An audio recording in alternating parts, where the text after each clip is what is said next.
Welcome everybody to the first meeting of the Board of Commissioners in 2026. That's going to take some getting used to say.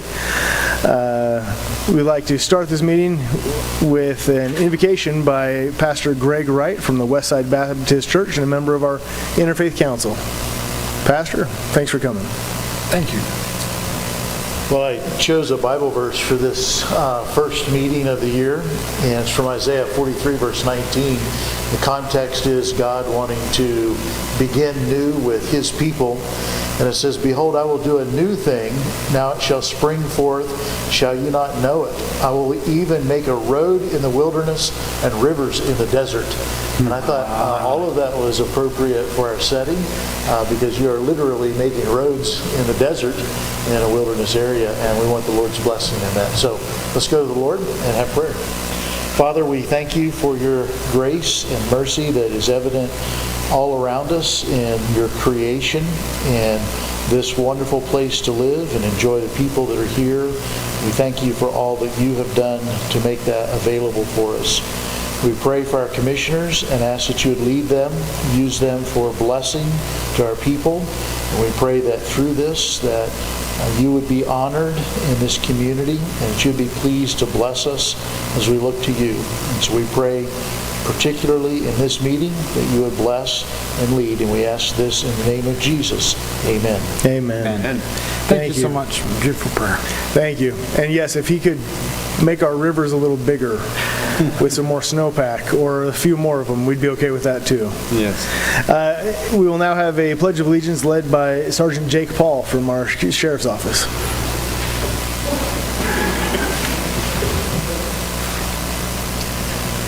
I pledge allegiance to the flag of the United States of America and to the republic for which it stands, one nation, under God, indivisible, with liberty and justice for all.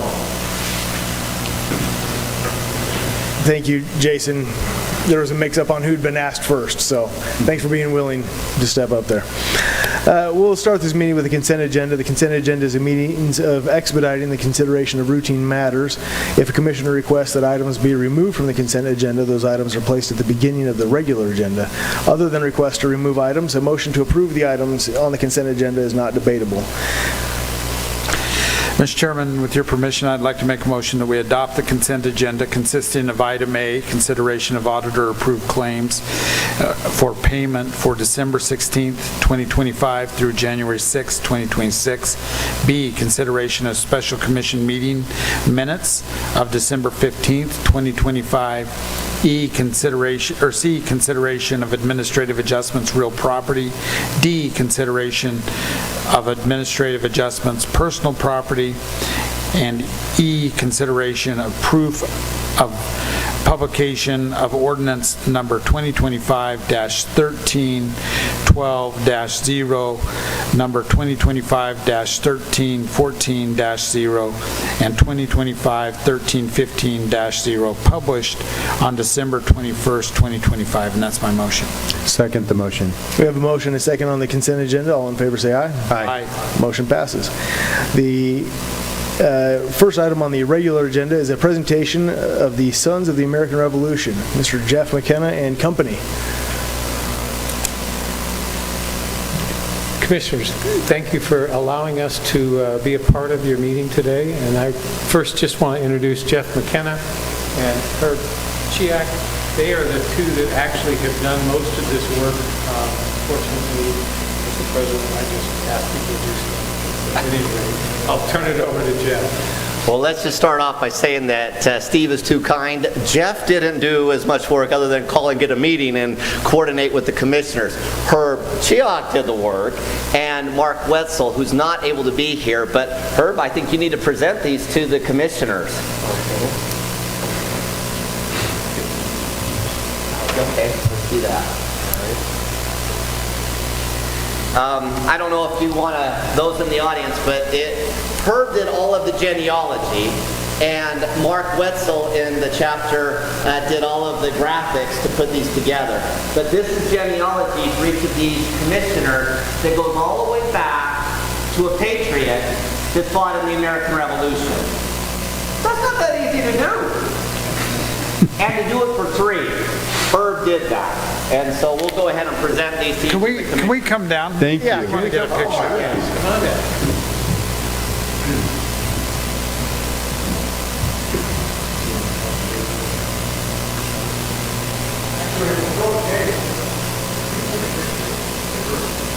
Yes, we love it. Come on up, Peter. And, yeah, everybody, come on up. Come on up, Jake. Come on up.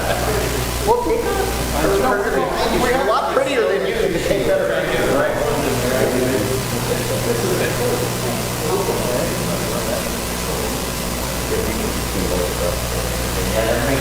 Everyone get in.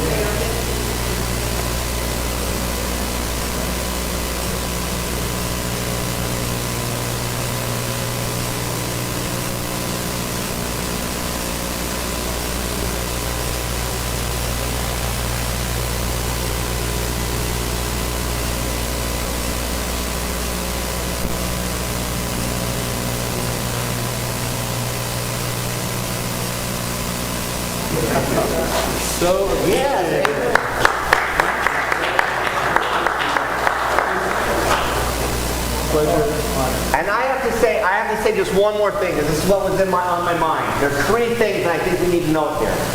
One, it's the 250th anniversary, and it's all starting right now. 250th anniversary of our nation. This is the year, 2026. That's really cool. Yes. Two, these three commissioners have done an amazing job of stating and emphasizing and just getting out to everybody that Washington County, named after George Washington, is America's county. And what an amazing job they have done. We have felt so much support as Sons of American Revolution, Daughters of the American Revolution, and all the patriotic things that have been going on. And lastly, I just have to say this, 3 commissioners, all of them going back to the Revolution. That is not normal. That is really exceptional. And I just thought, coincidence? 3 things all coming together? I think not, but anyway. So those guys at the bottom, 250 years ago, made the commitment to make our... And you're continuing the history of it. And you are continuing as the commissioners. You guys are amazing. Thank you. And if we do an article with that really cool photo, don't spell Herb's name wrong, because he was really the one that made all of this happen.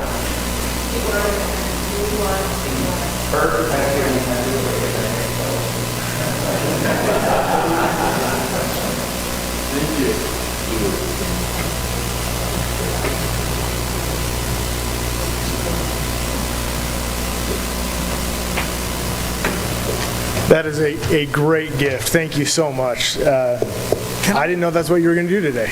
I just saw it on the agenda. I didn't know that was what was happening, so Well, of all the great gifts, special. Actually, I've known for a while that we were going to do this, and I'm telling you what, I've been really excited about this. This means that we can all join STAR, and so it's the only club that you have to do your genealogy before you can join, which is kind of interesting, but it is America's 250th birthday, and this actually is kind of emotional for me. So thank you so much. It means a lot, much more than I can even express. Absolutely. So thank you. it's a great capstone to a lot of great gifts this year from the holidays and a birthday a few days ago, but this takes the cake, literally. And now I want to carry it around with me wherever my wife goes, because she'll do relatives around me on her phone, and it's like everyone in the whole restaurant or church or wherever, and she'll do me, and it's like nobody, it's crickets.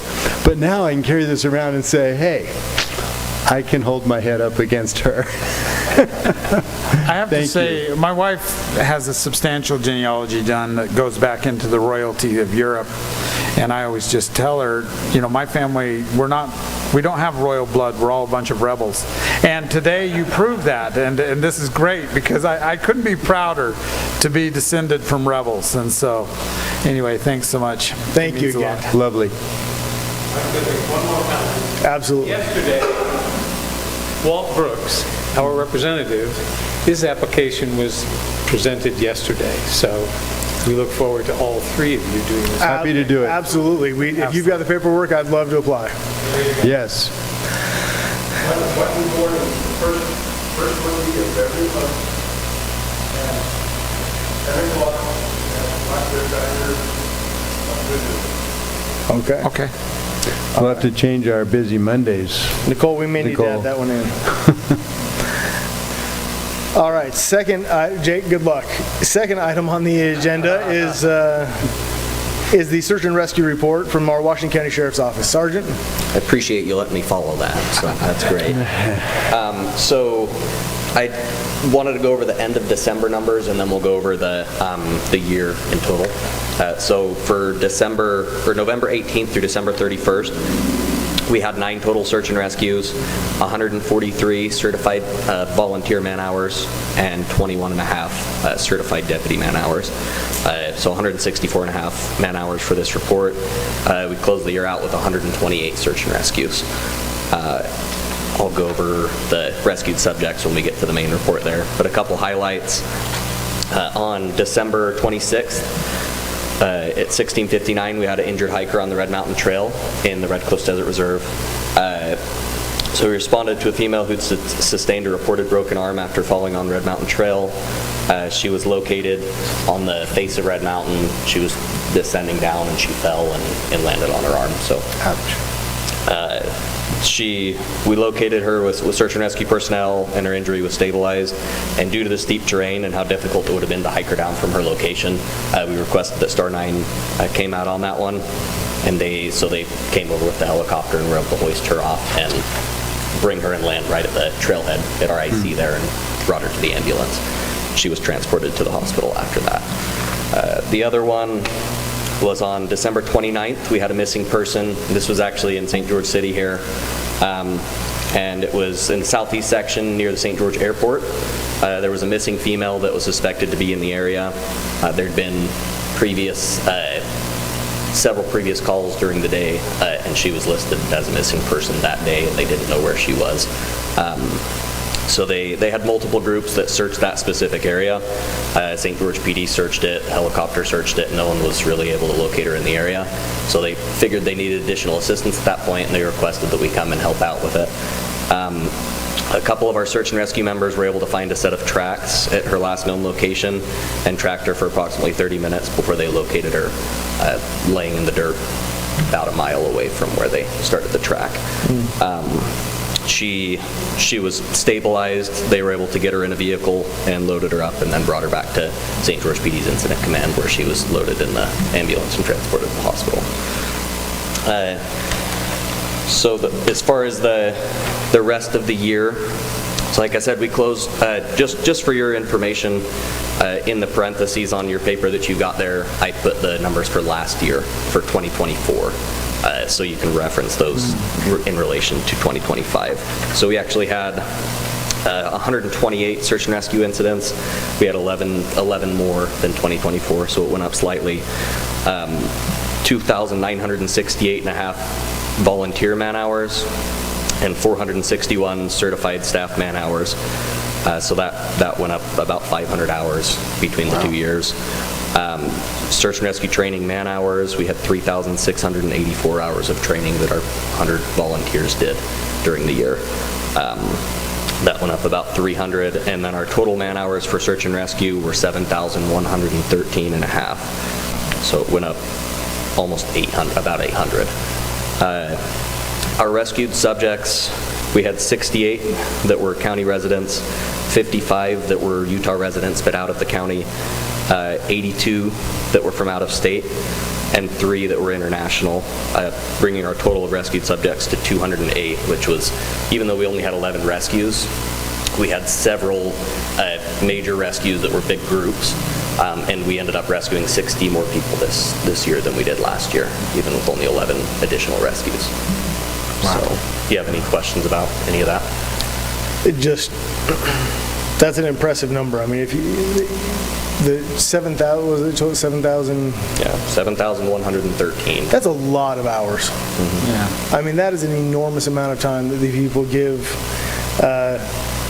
We got to see a video where you're gracious enough to invite us to your end of the year banquet for the search and rescue teams, and the video that was looped playing. Actually, I think we should, commissioners, I think we should put that on our social media, our website, because it was a nice report. We understand, but the average person, okay, so they went out and found them, but that video is extremely telling of some of the things, the conditions and the situations that your teams are put in, and that year-end cap, just thank you seems wholly insufficient.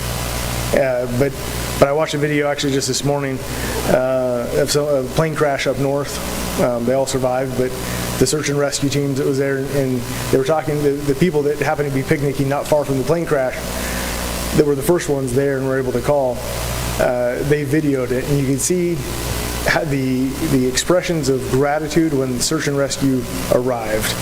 That thanks just doesn't even come close to satisfying the gratitude that we owe for all of your teams. It was a lot of fun to be at the banquet and just see people that I know, neighbors and friends that train with you, or the hours of training. A lot of people don't appreciate for your volunteers how much training they have to go to in order to be out on the ground, and just it made me really appreciate everybody that works with you and that team that you have that you can call out and rely on. So Appreciate it. We're definitely lucky to have such a good group of volunteers and community partners to work with. So Absolutely. thank You do a good job leading them. Thank you very much, Sergeant. thanks. Item number 3, Devin, he did a good job because that's search and rescue. The first one was an amazing gift. Good luck to you now. Open and public meetings training, which is historically a horrible, long, boring time, but important because it's good information. But you've done a good job in making this succinct, so we'll do our annual training now. Devin? Well, I love that you've set the bar a little bit low for me, so I'll do my best. So, Commissioners, this is the Open and Public Meetings Act training that's required of the state legislature. And as you know, I try to tailor these trainings to the audience that I have. And Commissioners, just for the record, you guys are members of several boards and commissions, and so you get this training probably 4 or 5 times a year, I'd say. And so Let me just clarify. It's not that you're boring or the training's boring. It's that we hear it multiple times for that reason. Yeah, and some are better than others. So you hear this multiple times. I'm going to focus on the finer points of OPMA, which I'll refer to in the training. So let's start with the policy behind this training. The legislature would like to have public bodies in the state conduct their deliberations openly and take their actions openly. So that's the policy behind OPMA. And what OPMA says is that your meetings are going to be open unless closed pursuant to the Act. So that's the default rule, is that any meeting of this public body will be open to the public. Members of the public are welcome to attend and listen and participate as required under state law. So what is a meeting? That's where the requirements kick in under OPMA, is when you're having a meeting. There is a statutory definition that's long, but here it is. A meeting is a gathering of a public body with a quorum present. So with County Commission, 2 of you would be a quorum. That's convened by an individual with authority to convene the meeting under the processes provided by law for convening the meeting, for the express purpose of discussing a relevant matter. And the statute defines relevant matter to mean a matter that is within the scope of the authority of the Commission. So that's the definition. If those requirements are met, you're holding a meeting, and all of the requirements of OPMA would apply. So when you're holding a meeting, the statute requires that an agenda be created for the meeting. The statute requires prior notice of the meeting, 24 hours. Minutes must be taken, and a recording is made of the meeting as well. And our excellent staff take care of all of those things for us. The statute also makes it clear that it doesn't matter what you call your meeting. You can call it a workshop or a work meeting or an executive session. If it's a meeting under the statute that meets that definition, it's covered by OPMA. Next slide, public comments. This comes up from time to time. OPMA doesn't require that public comments be allowed. The First Amendment doesn't require that public comment be allowed. but the chair is also, chair has the discretion to open up a meeting to public comment. A removal from a meeting can happen if there's a disruption to the extent that orderly conduct is seriously compromised. I haven't seen that happen yet. I hope I don't see that happen, but that's a possibility, Commissioners. And no action can be taken on an item that's not on the agenda. So you're free to address comments that come up in a public hearing, for example, but you wouldn't take final action unless it's something that's on the agenda. Next slide, please. Closed meeting. Closed meetings can be held within a properly noticed open meeting. So this is done with a 2/3 vote of the public body to go into a closed session. You're going to publicly announce the reason for holding the closed meeting and other information. Next slide, please. When you're holding a closed meeting, there are only certain topics that can be discussed. These are the most common, the three most common topics. The first is character or professional competence, physical or mental health of an individual, pending a reasonably imminent litigation, purchase or sale of real estate if the public discussion would hurt negotiation position. So those are the three most common. Bottom line is talk to your favorite deputy county attorney if you feel like we're going to have a closed meeting and there's an appropriate subject matter for that meeting. Gatherings that are not covered by OPMA, if it's a public body with executive and legislative responsibilities like the county commission, meetings about operational matters or managerial matters are not subject to OPMA. So the example I throw out here on the slide is, you've got an accident at the county fairgrounds. Let's say somebody ran into a structural beam and there's a question about what to do. That's not subject to OPMA. You guys are free to meet to deal with that issue. Same goes for a staff meeting or a training or an employee HR issue. These are all managerial/operational matters that wouldn't be subject to OPMA. Next slide. This is recent legislation that prohibits predetermining results. So this is the San Juan County case that you may be familiar with, but what this says is that a quorum cannot get together to in a concerted and deliberate way to predetermine an action to be taken in a public meeting on a relevant matter. So in the San Juan County case, there were some commissioners that were having a pre-huddle to talk through what they're going to vote or how they were going to vote before the actual meeting. This statute now prohibits predetermining. And next slide. That's all I have. Any questions, commissioners? No, thank you. I take that back. That was scintillating, brief. It was good. It was a good summary, and it's good to be reminded of how we can make sure all of our meetings are transparent and comply with the law. Can you, Chair, can I ask a question? Sometimes people say, hey, I saw you and Victor together. You made a quorum. Yeah. We went to an event. Can you explain how carve-outs specifically in Utah for 3-member commissions? Sure. There's a good chance you'll see each other maybe at the grocery store, maybe a political event or something like that. If you haven't convened the meeting to take action or deliberate on a relevant matter that's before you, then you're not holding a meeting that's subject to OPMA. Great. And the same goes if it's not in your jurisdiction. If you guys get together to talk about some federal policy, can you believe what Congress did, for example? You're not holding an illegal meeting. It's not a matter that you have jurisdiction over. Right. Thank you. Yeah. Okay, thank you very much, Devin. Thanks. Item number 4 on the agenda is the consideration of purchase requests. Alfred.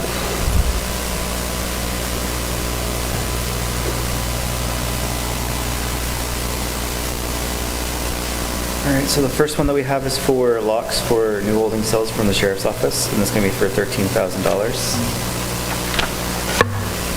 The next one for roads is road base to cap Baker Dam Road for $321,100. The next one for roads is a lease of a double belly dump trains to help with hauling the road base to Baker Dam Road for $72,800.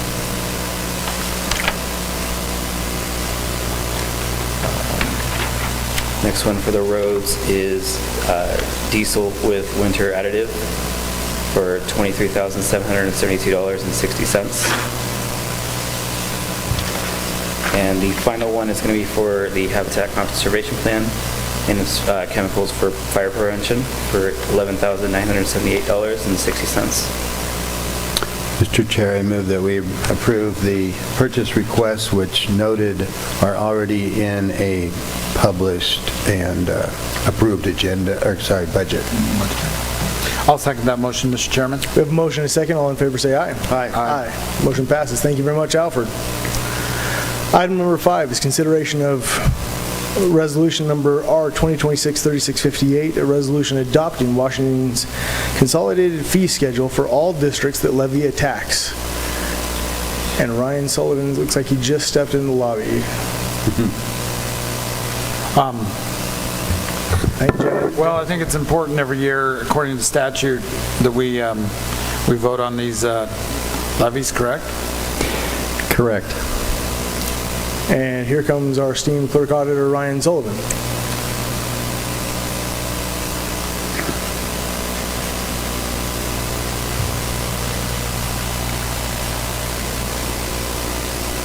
Apologize for that. It's all right. All right, we're on number 5, right? Yes. Okay. Number 5 has to do with a resolution consolidating the fee schedule for all tax districts. There is an existing policy and fee schedule, but we made some changes to it with this, and I'll just go through some of those changes. There's been a lot of activity over the last couple of years with new tax districts being created. A lot of new public infrastructure districts, a lot of infrastructure financing districts, PIDs and IFDs, as well as several tax increment financing districts that have been created. So much so that it's part of the reason that my office is hiring a tax administrator. But let's just go through some of the changes to the policy.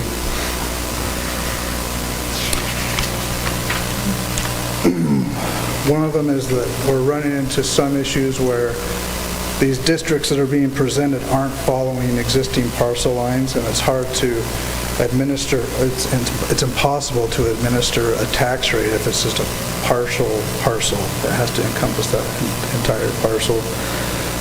Of course, cross-county jurisdiction parcels are not permitted. I know in other counties that have had some tax districts submitted, they've crossed county lines, which I don't even know how you would attempt to administer that. So this addresses that issue. We have not run into that here.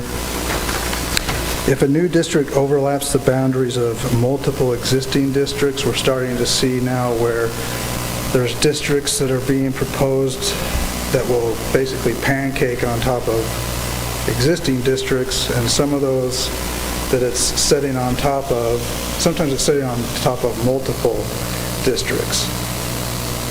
And when you have 3 different tax districts underneath the new district, we have software capabilities that you can't administer it. So the way that we can do that is if we have to essentially, in that example, create 3 new districts that we would have to administer. That seems like a lot, and it is. And the reason it is all the different entities that are involved with making that happen. I just wanted to talk about some of those.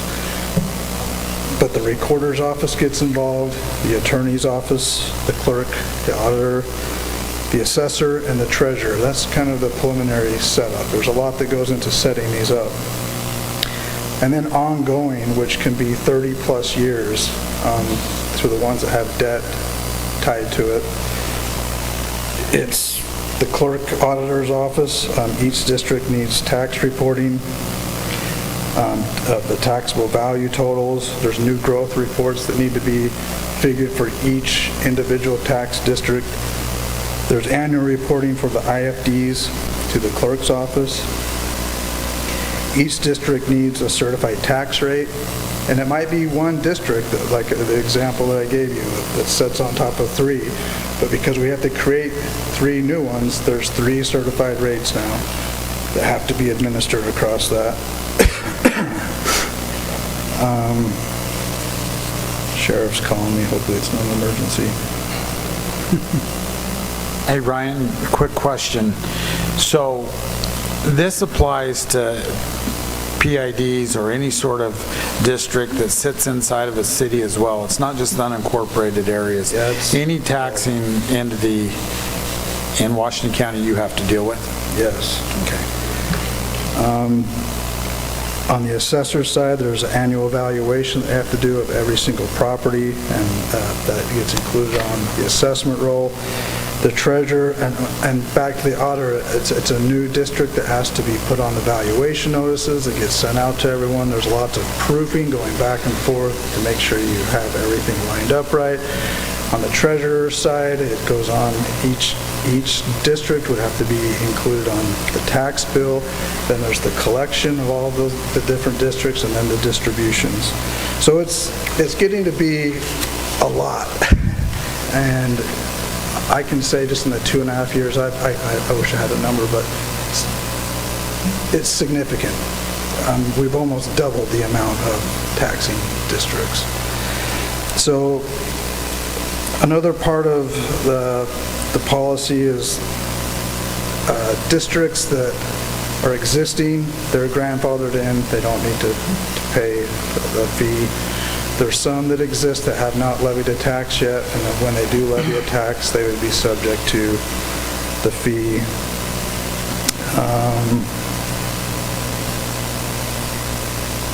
Yeah, I think that's pretty much the main bulk of it, and that the fees are due at the time of recording. Okay. That is an enormous amount of work. We've discussed this before, and thank you to the legislature for giving you this gift that continues to give you headaches. But it is an enormous amount to administer. So, any other questions, commissioners, on Nope.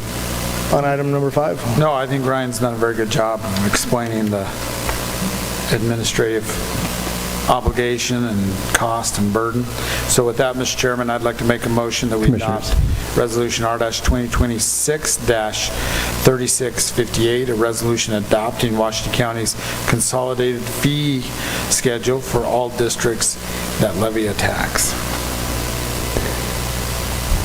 Second. We have a motion and a second.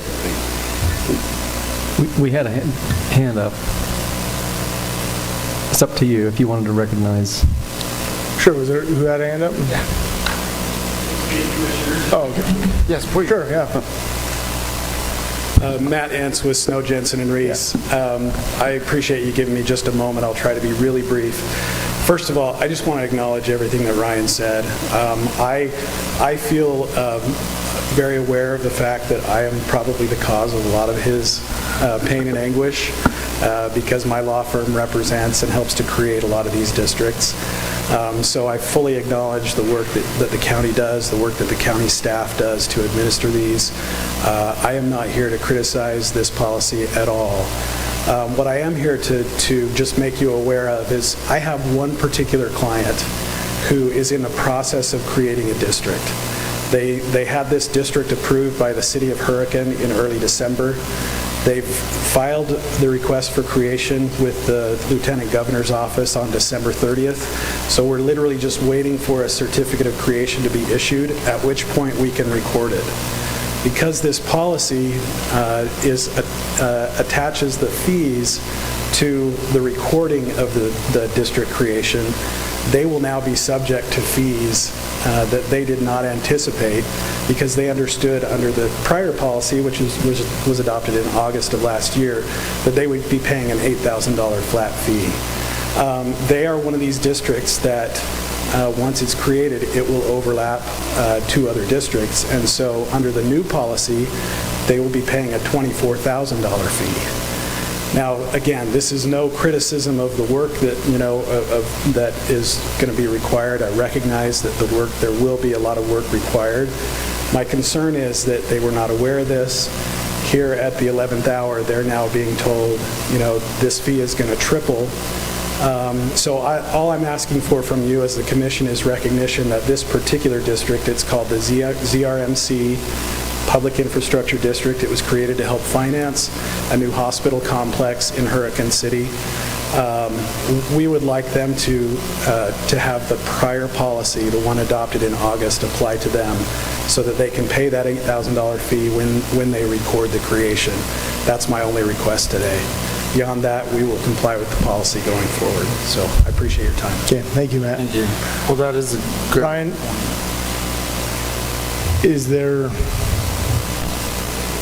do you have a response or an objection to that request on how that impacts your office? Well, Matt's a good friend of mine, and yes, he is the cause of lots of pain. But it's all good.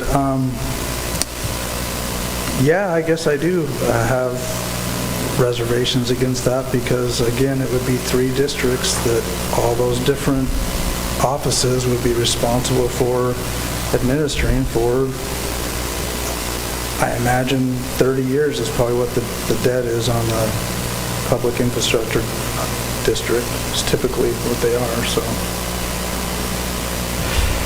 I have a question, Devin, because I have sympathy for what Matt just said. Usually we have a little bit of a runway when something's passed and implemented. This is part of the challenge, right? When you change a policy. Is that normally our practice to give at least a little bit of a runway when we change something like this? You've done that before. I think, as I understand Mr. Ance's position, I think it's more of a, we're kind of taken off guard. I don't think it's a legal position so much as we didn't know they're asking for some leeway there. We could do whatever the commission wants. We could draft a carve-out that would set the date. Right now it says the fee is due at the time of recording, which would capture or pull in what Mr. Ance's clients would pay. You could also carve that out and say, if you're so far along in the process, then you're under the old policy, basically. So you could go either way, legally. Yeah, I do have sympathy for somebody if they're right at the doorstep and we just change our policy, and they didn't know we were changing our policy. We didn't give them a heads up like, hey, by the way, hurry up because I don't know. Commissioners, do you have any weigh in on that? I see where you're coming from. I do have a little bit of, at what point do you say we're at the doorstep? Yeah, what point? Somebody who's filed ever? Anybody who's thought about it? Somebody who's a little bit down, that's their plans, they've hired their engineer, is that at the doorstep? Or do we say that it's within 1 week? Or, I understand from Mr. Ence's point, if you're waiting on the Lieutenant Governor and this is going to be recorded possibly within a week from now, right? I don't know what the timeline would look like. 2 weeks. But I don't want to open it up to also to Ryan's point that great, now we're going to grandfather anybody who's ever. Then let's just not change the policy, right? Like if anybody who has outlaid any capital to start the process at all, to me would not be exempted. So Matt, are you saying that your client has submitted the paperwork at this time? He's just waiting for the stamp from... Yes. Mike Draper, your county surveyor, has reviewed and signed off on the plat. I'm reasonably confident, although I can't say for sure because I don't see it from the county side, but I'm reasonably confident that there are no other PIDs in the county that are in a similar position. Yeah, because you're the source of most bids. No, just kidding. And you're really good. You should be commended as knowing your way around this garden. Ryan, do you know of any others that are eminent like that? You would know as well. If I had a question, I'd call Matt. Okay, but you don't have another one that you know of that's not one of Matt's clients? Not that I'm aware of. Okay. So you spoke of layering, and are any of Does any of that have to do with geography? No, I think it's just a financing Okay. tool. Sorry, I can actually address that with this specific PID. The issue is we have two existing PIDs there already, the Gateway at Sand Hollow PIDs, number 1 and 2.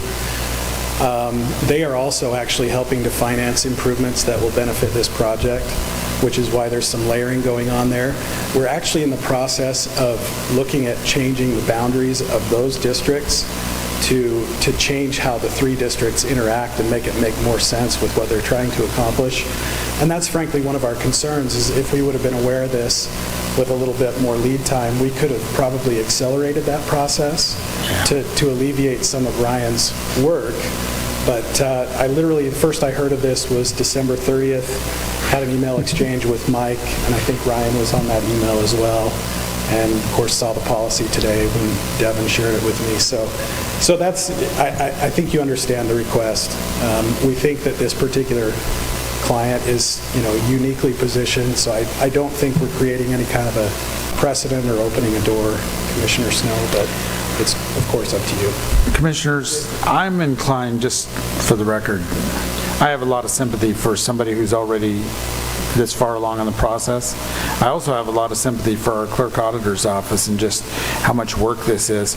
I will tell you, knowing that the PID that we're talking about possibly allowing to be grandfathered on the old one is commercial versus residential, I have a lot less concern about commercial PIDs than I do residential. I think that makes more sense.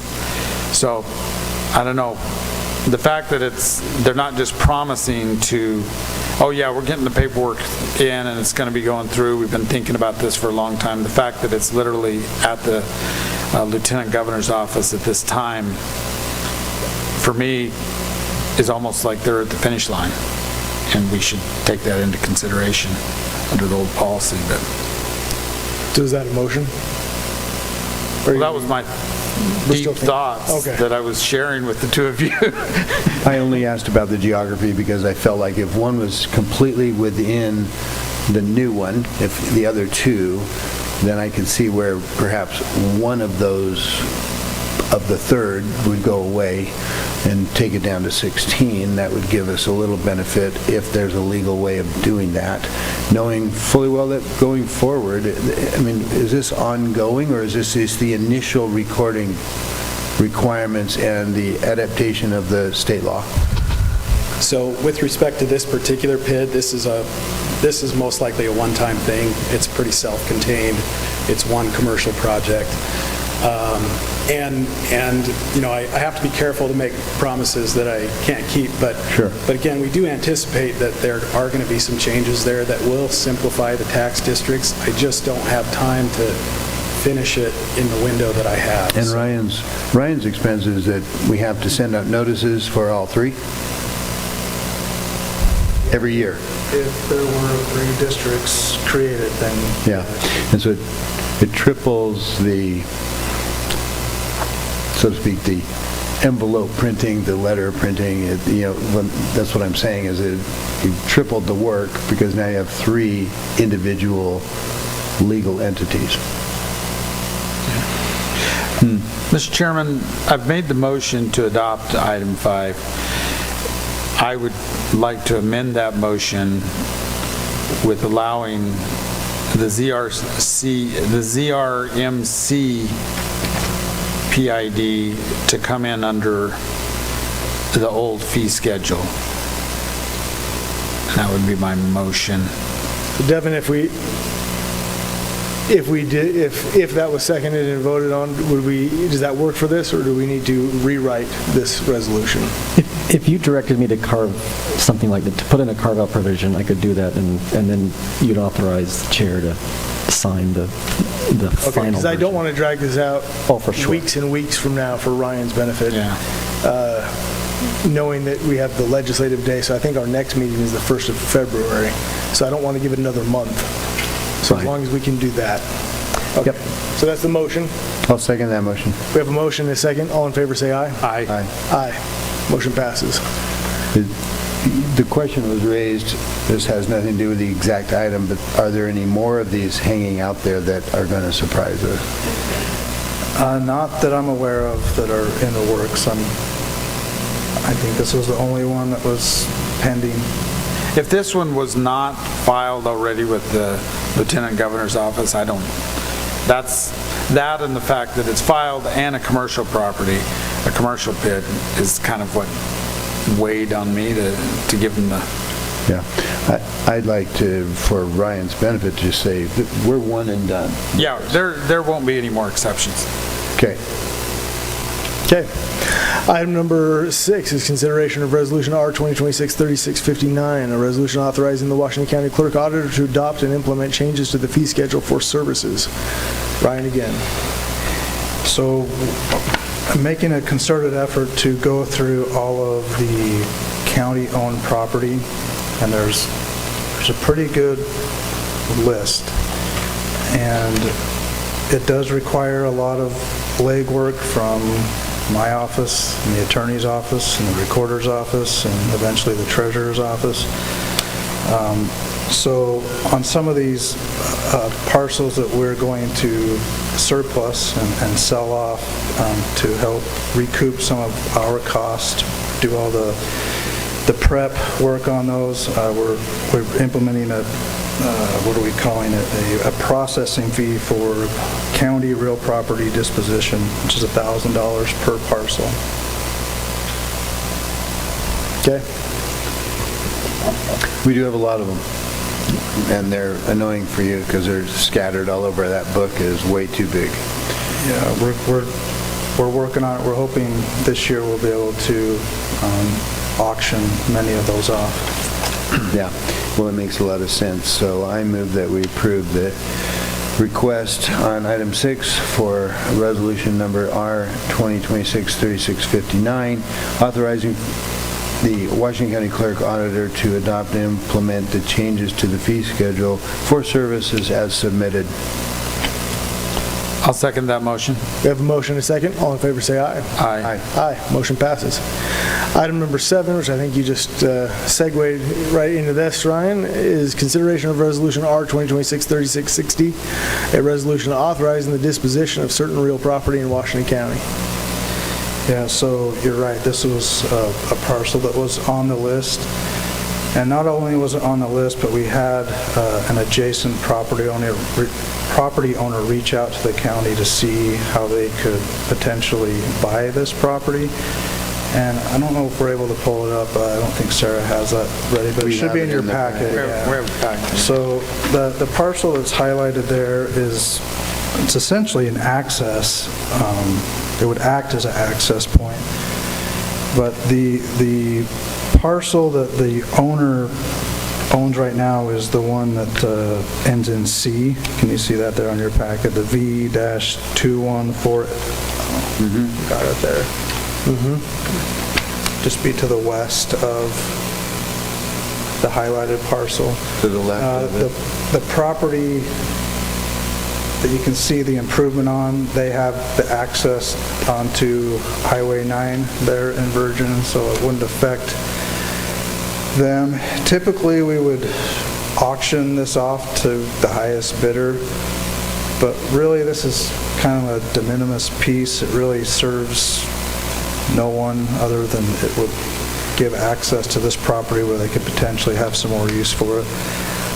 So that's what's before you today, is to not go through auction process, but to sell it directly to this owner that's expressed interest.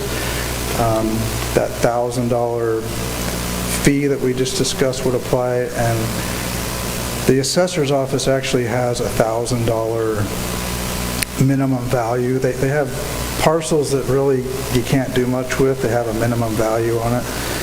So that would be, the sale price would be $2,000 to this $2,000 plus the fee, or $2,000 so it'd be because it's the fee and the... $1,000 for the value and then $1,000 for the fee. If I was to buy this piece of property, if you did auction it, would I be able to close off access to this person's house, or is that... Well, Seems like Well, we'd be creating a there's no headache. home there right now, but I guess potentially you could. I would have to defer to Devin.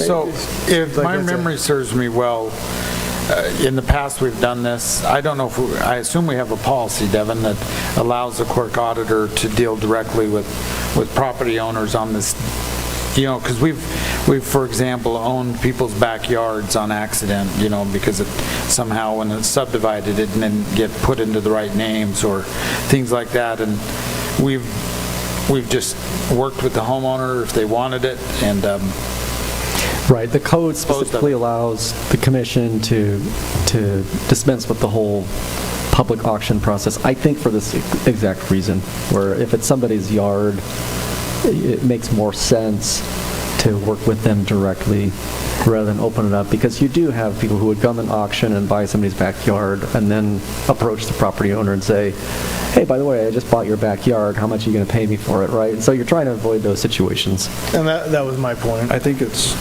worth noting also that this particular piece that we're looking at was actually taken back in a tax sale. No one bid on it, but it went to the county back in 1988. So that's how When? long it's been. 1988. yeah. Well, I remember back in the day, I guess we used to just slice off people's property when they were delinquent in taxes, just take part of it, kind of like, not the whole thing. Yep. Ryan? Yes. Mr. Chair, may I ask this question? These parcels are in the municipality of Virgin.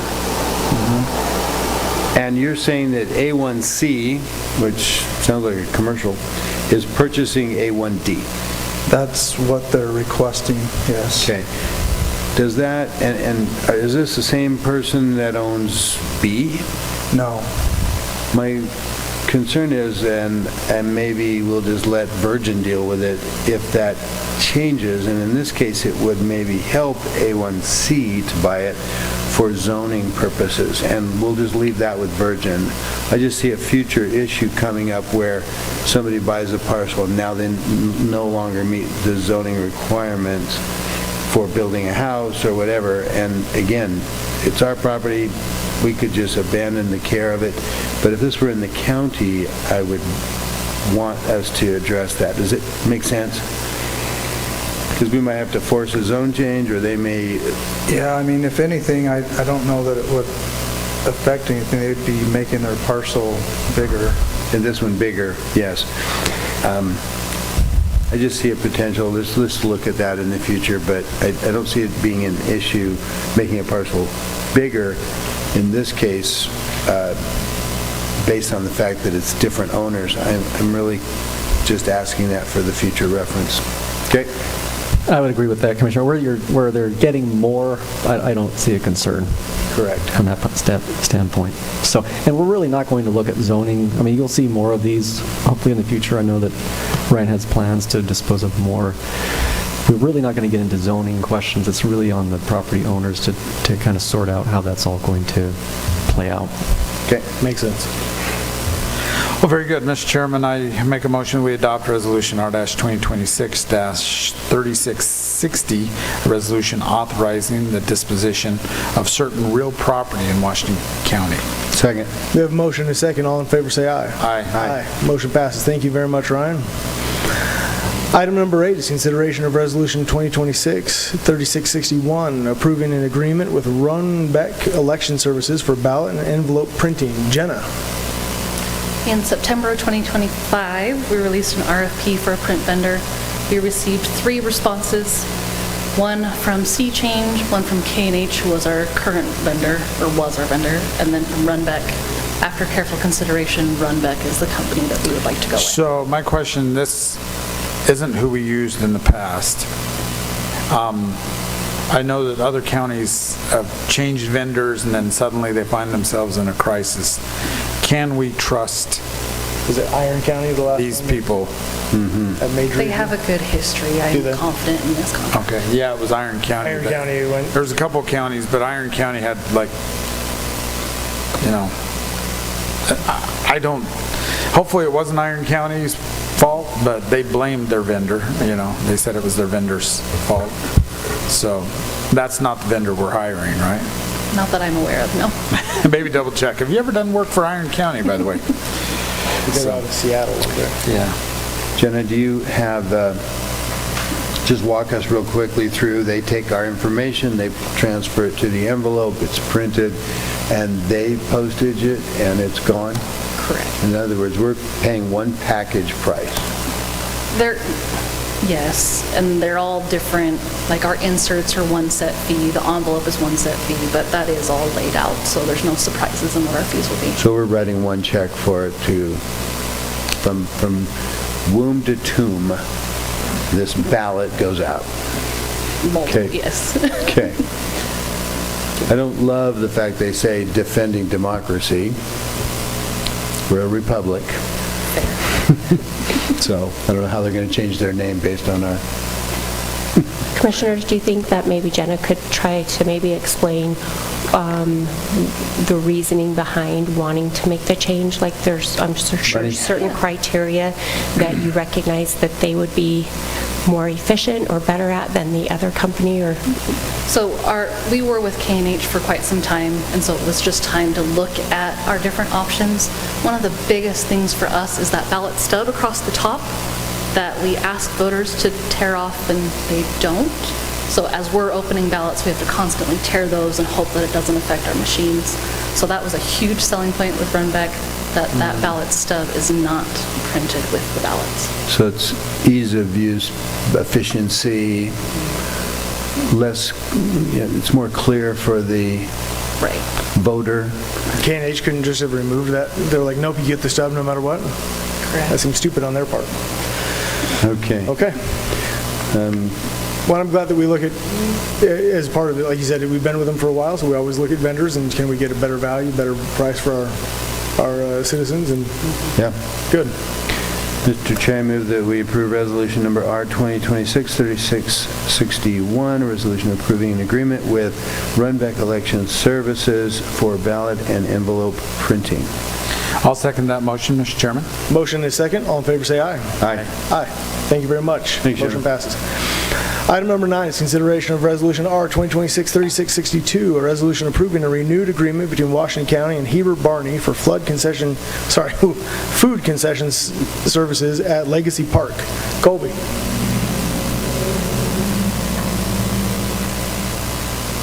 Well, this is my first time at a commission chamber meeting with a resolution, so bear with me. Heber's our concessionaire out at Legacy Park. He provides a lot of meals for the general public when they come for barrel races, team ropings, rodeos. Has a trailer. He also has a brick and mortar building in the indoor arena. And this is just a resolution to renew that agreement with minor changes for him and going into 2026. So, No hesitations? no hesitation. With services and things in the past? Nope. I feel like he's done a great job. He enjoys working out there. He wants to make it affordable for the public and make it a good place for people to come and enjoy it with their families. His french fries and fry sauce. The sticky fingers are exceptional. Yeah, they do a pretty good job. I do have one question. Now, he has his own trailer, but we also have a trailer.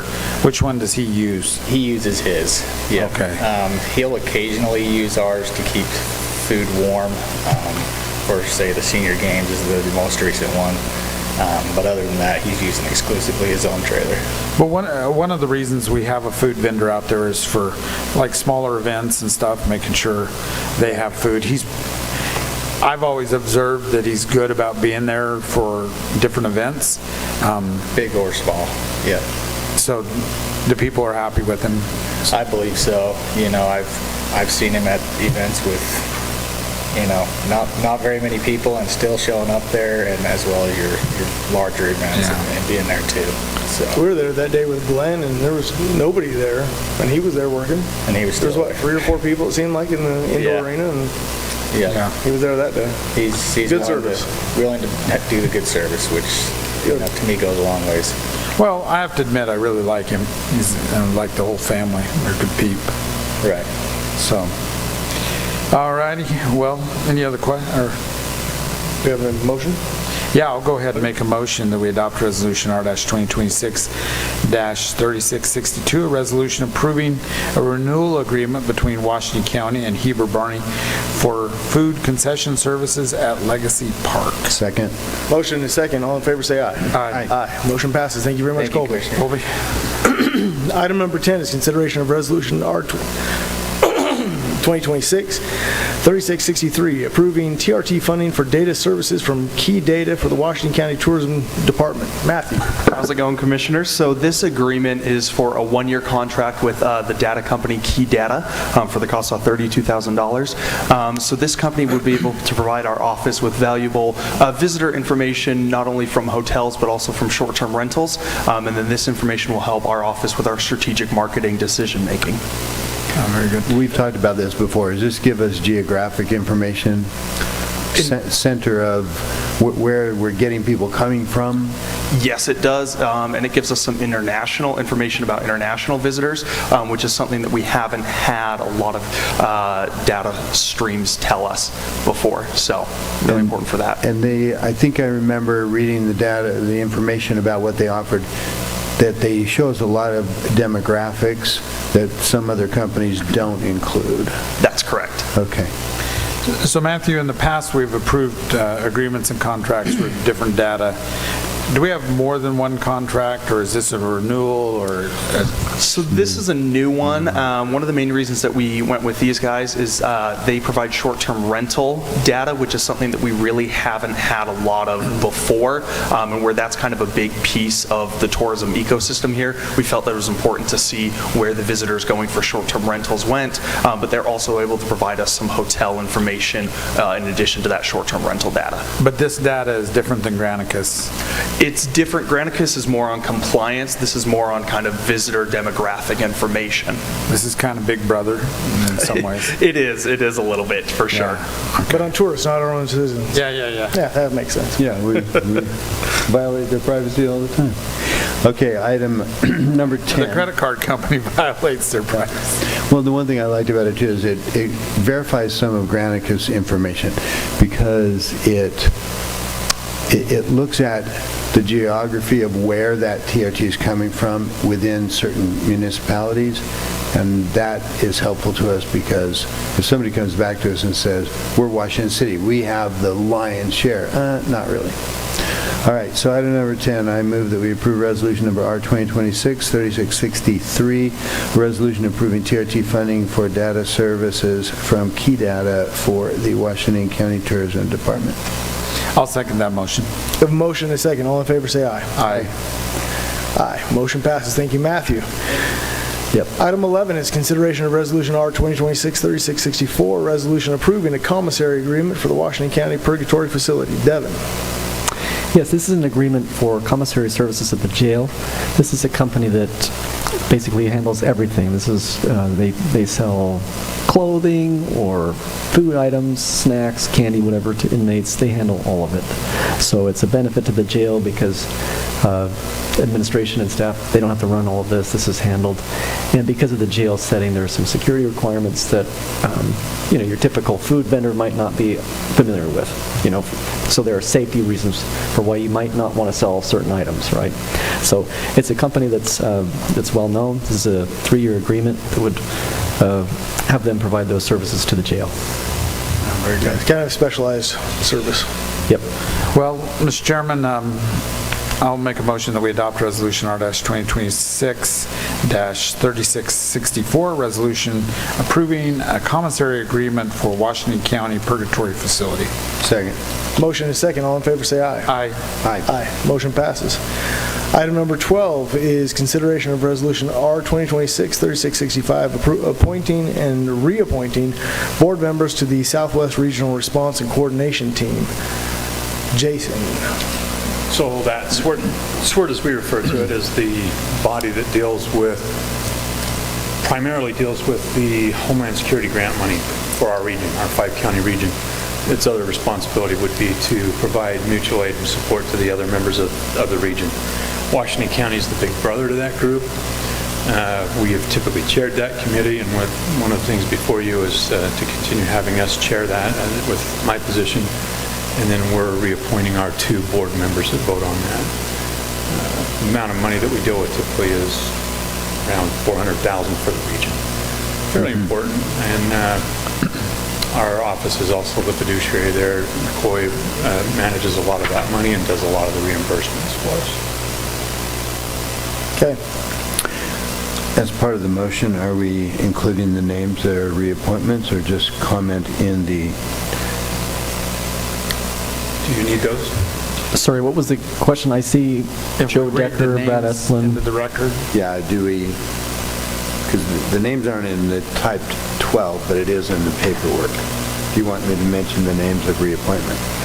Sure. I mean, you could, yeah. So in the resolution, there's Joe Decker, Brad Epson, and then Jason Bradley in the appointment resolution. Is it It's Esplin, right? Esplin or Espin? Esplin. Yeah, I was going to say, I'd never heard that last name Yeah, I before. was kind of curious Especially in about that last southern name. Utah. Like, where It's did it came Esplin, from? yeah. Yeah. We'll make that change, Commissioners. Yeah, can we buy an L? Okay. I move that we approve resolution. It's a layering center. Yeah, I'd like to buy a consonant. Resolution number R2026-3665, appointing and reappointing board members to the Southwest Regional Response and Coordination Team, SWRRT, the names which were read in: Joe Decker, Brad Esplin, and Jason Whipple. Not Bradley. Yeah. Jason Bradley replacing Jason Whipple. Who we're replacing. Right, and then wherefore the names that are replacing them are Joe Decker, Brad Esplin, and Jason Bradley. Yeah. I just read the whole thing, that's why. I'll second that motion. Motion is second. All in favor, say aye. Aye. Aye. Motion passes. Thank you. Item number 13 is consideration of resolution R 2026-3666, a resolution reappointing members to the Administrative Control Board of Dixie Deer Special Service District, Devon again. Yes, Commissioners, this is a Dixie Deer item. I hope this is the last item that you see for a little while from Dixie Deer, because I think this is the final piece. So as you recall, a few months ago, they had 3 members resign, and so they didn't have a quorum to continue business. They're an elected board, and so previously you passed a resolution that changed them to an appointed board so you can get them a quorum. 2 of the positions expired on the 31st last year, and so this resolution will reappoint 2 of those members, Robert Ballman and Michael Fundaro, and now they'll have a fully constituted board. Nice. And I should add too, based on your prior resolution, they automatically go back to an elected board, so they can proceed as they have in the past. Very good. Well, Mr. Chairman, I'd like to make a motion that we adopt resolution R-2026-3666, a resolution reappointing members to the Administrative Control Board of Dixie Deer Special Service District, and that is Robert Ballman and Michael Fundaro. Fundaro? Sounds good to me. Yeah. Second. Motion is second. All in favor, say aye. Aye. Aye. Aye. Motion passes. Item number 14 is consideration of resolution R 2026-3667, a resolution reappointing Gil Almquist to the Administrative Control Board for Washington County Special Service District Number 1. Yes, Commissioner Almquist's term has come to an end, and this resolution will reappoint Commissioner Almquist, and of course the County Commission is the appointing entity for this body. I decline to make a motion for myself. You decline? Okay. Well, I was going to say something. Unless you don't agree. I was going to talk about trash or something, but I'll just go ahead and make the motion. This is the solid waste board. And I just wonder, was it the first district that we made, just number 1? But anyway, I won't say anything else other than I'd like to make... Everything else has a name. This one just says number 1. Number 1, yeah. And if somebody doesn't pick up your trash, it's a bad day. So anyway, thanks, Gil. I appreciate you getting all that Christmas garbage picked up. Yeah. Okay, I'd like to make a motion that we adopt Resolution R-2026-3667, a resolution reappointing Gil Almquist to the Administrative Control Board for Washington County Special Service District Number 1. And I'll second that motion. Thank you. Keep me out of it. All in favor, say aye. Aye. Aye. Motion passes. Final item is consideration of Resolution R-2026-3668, a resolution appointing members to the Washington County Career Service Council. Devin. Yes, Commissioners, this is a resolution that would appoint some members to the Career Service Council. And so we've had a couple of positions expire, and then state law also requires that those terms be staggered. So you're going to see some different expiration dates here, and the reason for that is state law says we only want one Career Service Council member expiring every year. And so for that reason, this proposed resolution would appoint David Sterland with the term ending on June 30th, 2026. David Sterland is a current member, by the way, but expiring. Jason Hurst would be a new member. He would be appointed with a term that would expire on June 30th, 2028. And then Brock Belknap is a current member. This would modify his expiration date on his term to June 30th, 2027. So again, just to comply with state law, which requires that those shuffle out only once per year. So moved as read into the document for Resolution R-2026-3668. I'll second that motion. Motion is second. All in favor, say aye. Aye. Aye. Motion passes. Item 16 is Commissioners' Report. Anything to report back on the record, Commissioners? No, it's just the one thing, just being 2026, that's 250th year. We're going to be celebrating a lot, and pretty excited about it. So it's a great thing. And I walked through the Washington County Courthouse.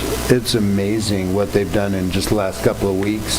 And those walls in the basement, which we're going to be involved in shoring up, they've squared them off nice. I mean, it's looking like probably close to the day they intended when they built it, but some modifications changed that downstairs, that basement, and it's really looking good inside of it. And for the record, I apologize I wasn't here for the last meeting because I definitely would have sided with both of you in the rejection of the Gibson plan for redistricting in Utah. I like that. Let the record show. Okay. Well, with that, that concludes our meeting, which, yeah,